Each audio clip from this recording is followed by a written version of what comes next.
Howdy y'all, as you can see here, I have a lot of hand-me-down iPads. This particular one here is a first-gen iPad. Got some other ones here, and they're all still pretty old. I probably wouldn't recommend using it for like, all of your stuff today. But I'd like to know how feasible using one of these original iPads is as a e-reader. Now in a previous video of mine, I took this Microsoft Surface tablet and turned that into an e-reader. This thing was running Linux though. And while it did work and I was able to get Linux on it, it wasn't the best experience for myself. Because mostly like the touch sensor stuff, even though I was using Kubuntu and KDE has pretty decent touch input, it just really wasn't cutting it how I wanted. I still like this, but not necessarily as my e-reader. So how easy is it going to be to take one of these and turn it into an e-reader? Well, considering that they was basically designed to be it, I don't think it should be that difficult. And I got an old Mac Mini here, so hopefully syncing stuff over to it shouldn't be too difficult. But let's see how quickly and feasible it is to take one of these old iPads and turn it into an e-reader in the current year. So iBooks is probably not going to be on this. It did come standard on iOS 8, but I think at launch it was not on there yet. Mac Mini, go! Well, first things first, we are going to need to charge it. I mean, who knows if the battery even holds the charge still?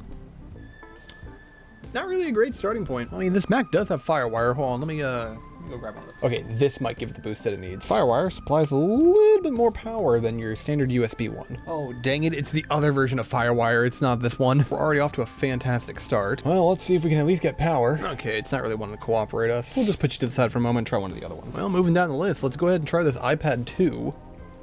Well, iPad Gen 2 isn't really working. How about iPad Gen 3? I mean, this is what happens when you don't charge these devices after years. Well, I should probably just go and let these charge. So let me just put all these on different chargers and then come back in like an hour or two. Well, I've let these charge for a bit, so which ones work?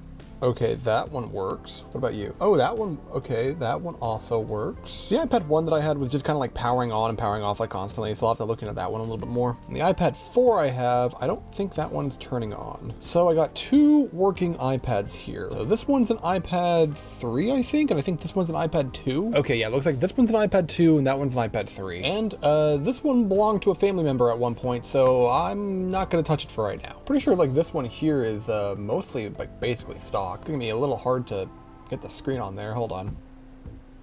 There you go. That's a little bit better. Ooh, that's a lot of cables. Does it fit in the... Ooh, cool. Looks like it actually fits in this keyboard thing too.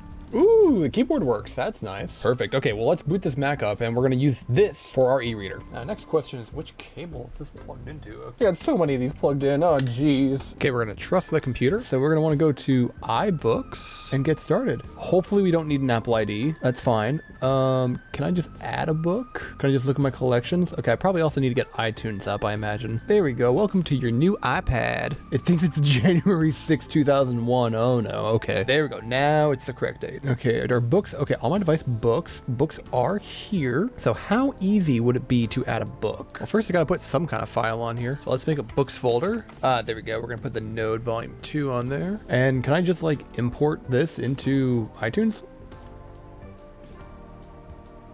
Oh yeah, I can. Is that it? Is it that simple? You have like these legacy devices? Because I remember like people back in the day were complaining about, oh, I just want to drag and drop like files onto like my iPad or iPod using like File Explorer, not iTunes. But considering how hard syncing is for like some other devices, this might not be that bad. And besides, you can just kind of treat this thing like its own like little tiny server. If it's like a little tiny box that you put in the corner or something, and then just come and sync with it eventually. Well, let's see if that that's on there now. Books. Can I connect to bookstore? That's fine. We just go here. Yeah, there it is. Yeah, that looks nice. And it's got the multi-touch. Ooh, oh, that's nice. Yeah, the displays on these are still really, really good. So you could like use this for like magazines or anything that has like photos and stuff. I mean, it's not one of the Retina displays, I'm pretty sure. But I mean, is it? Oh, apparently the first one was the 3rd gen. All right, cool. Yeah, that display does look a little nicer. Well, I'm gonna be honest, this was a lot easier than I thought it was gonna be. Maybe that's partially why it did so well back in the day. But if you still have like one of these old legacy machines and an old iPad, I mean, you can just use this as an e-reader. Granted, you don't know how good the battery is, but just for some like casual reading and stuff, especially for like magazines, this is probably just gonna go by my nightstand. And anything with images on it is gonna be a lot better than reading it on like a black and white display. Granted, this book's only in black and white, but still. In fact, actually, hold on, let me see if the internet on this, how good that is. The Video Game History Foundation has like a lot of archives. iPad's not connected to the internet. Oh, okay, I should probably connect to the internet. So archive.gamehistory.org has a lot of good archives of old video game magazines and stuff like that. I'm not necessarily sure if it'll work with Safari on this old version, but I mean, it's kind of loading. Doesn't really seem like it. Yeah, I guess Safari's just a little bit too out of date in order to be able to actually view this. What if we go to archive.org? Archive.org is not really loading. The old net? The old net does work.